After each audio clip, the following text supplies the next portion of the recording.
Hello दोस्तों, मैं हर्ष कुमार। आप सभी लोगों का मेरे यूट्यूब चैनल पे स्वागत है।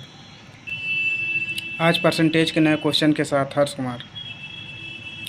आज इस क्वेश्चन में हमें प्रतिशत परिवर्तन क्या होगा, प्रतिशत में क्या परिवर्तन होगा, यही आज हम लोग को बताना है। इस क्वेश्चन में सॉल्व करना है या पढ़ाना है।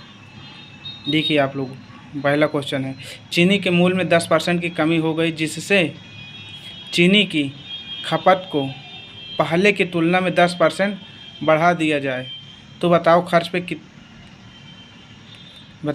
में परिवर्तन क्या होगा। चलिए एक बार फिर से क्वेश्चन पढ़ते हैं।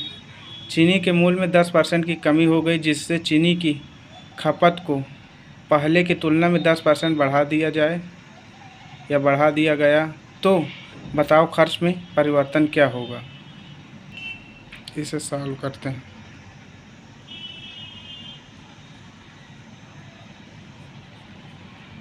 प्रतिशत परिवर्तन के लिए एक फार्मूला होता है Z.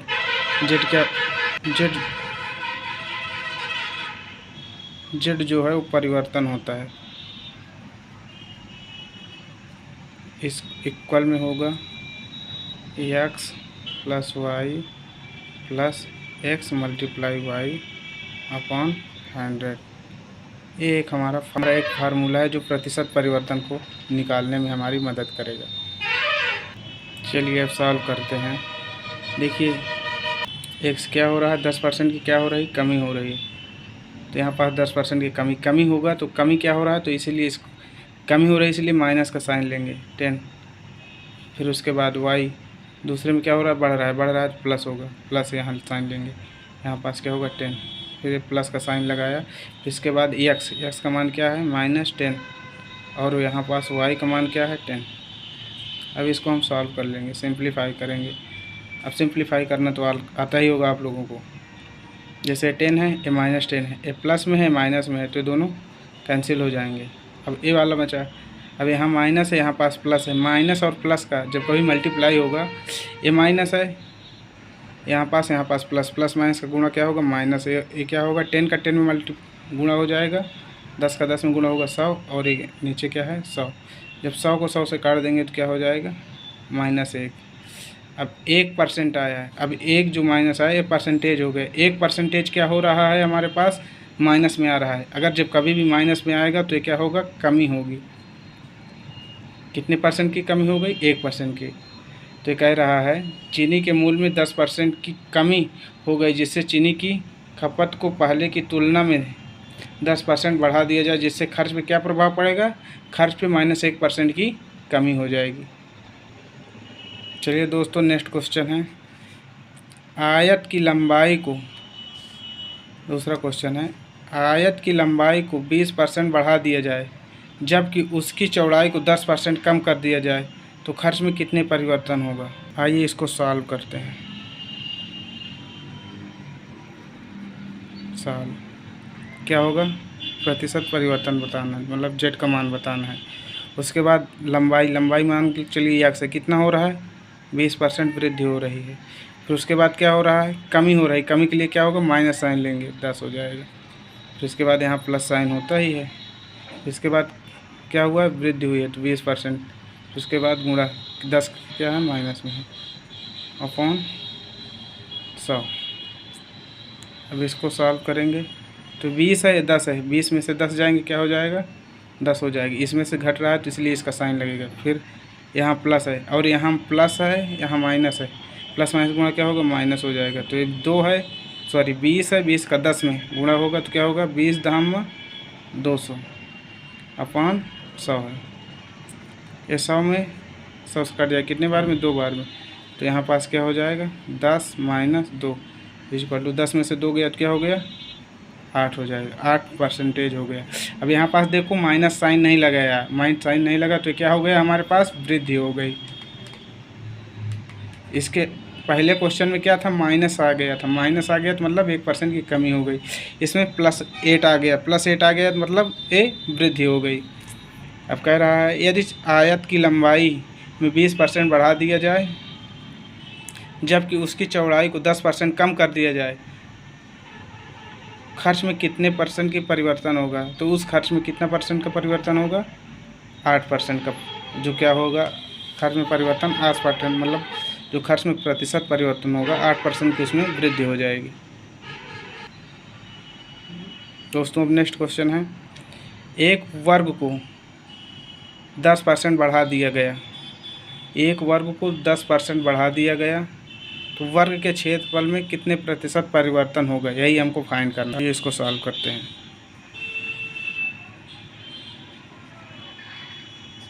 Solve Z equal to, इसमें देखो अगर हम क्षेत्रफल का फार्मूला देखते हैं तो क्षेत्रफल का फार्मूला क्या होता है,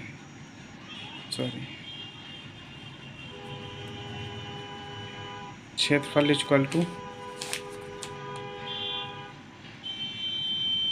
भुजा गुणे भुजा। क्षेत्रफल क्या होता है, भुजा गुणे भुजा होता है, भुजा गुणे भुजा इक्वल टू क्षेत्रफल स्क्वायर होता है। और इसमें अब जब सॉल्व करेंगे तो x% मतलब उसके वर्ग में मतलब लंबाई होगी या चौड़ाई होगी, उसकी लंबाई चौड़ाई इक्वल होती है, इसीलिए इसमें क्या नाम है, जब 10% की मतलब वृद्धि हो रही है तो लंबाई में भी 10% की वृद्धि होगी और चौड़ाई में भी 10% की वृद्धि होगी। इसीलिए यहाँ पास हम 10% x की वैल्यू भी लेंगे और 10% y की वैल्यू लेंगे, क्योंकि इसका अगर क्षेत्रफल निकालते हैं तो भुजा गुणे भुजा होता है, भुजा गुणे भुजा होता है, इसीलिए यहाँ पास 10 + 10, क्योंकि वृद्धि हो रही है तो एक में वृद्धि होगी दूसरे में वृद्धि होगी, और उसके बाद 10 × 10 अपॉन 100 होता ही है। इसको जब सॉल्व करेंगे तो 10 10 दोनों ऐड हो जाएंगे, 20 हो जाएगा, प्लस ये 10 है, ये 10 है, 10 10 दोनों ऐड हो जाएंगे, 10 10 दोनों को गुणा हो जाएगा तो 100 हो जाएगा, अपॉन 100। जब ये 100 से 100 कट जाएगा तो बचेगा क्या, एक, यहाँ एक बचेगा, तो इसको ऐड कर लेंगे, ये हो जाएगा हमारे पास 20 + 1 = 21। 21% क्या होगा, और इसमें भी देखो क्या नाम है, माइनस साइन नहीं आया तो ये भी क्या होगी, यहाँ भी क्या हो जाएगी, 21% की क्या होगी, वृद्धि हो जाएगी। इस प्रकार इस क्वेश्चन को सॉल्व किया जाता है। चलिए एक बार फिर से शुरू से देख लेते हैं इनको। पहला क्वेश्चन है, चीनी के मूल्य में 10% की कमी हो गई, जिससे चीनी की खपत को कितना प्रतिशत 10% बढ़ा दिया जाता है तो खर्च में कितना परिवर्तन होगा, -1% की कमी आ गई। इसमें आयत के मूल्य में आयत की लंबाई में 10% बढ़ा दिया गया, जिसको आयत की लंबाई 20% बढ़ा दी गई और चौड़ाई 10% कम कर दिया गया, जिससे इसके मतलब खर्च में कितना परिवर्तन हुआ, 8% की वृद्धि हो गई। और इस प्रकार एक वर्ग को 10% बढ़ा दिया जाता है तो वर्ग के क्षेत्रफल में परिवर्तन कितना होगा, वहाँ भी 21% की वृद्धि होगी। इस प्रकार प्रतिशत परिवर्तन सॉल्व किया जाता है।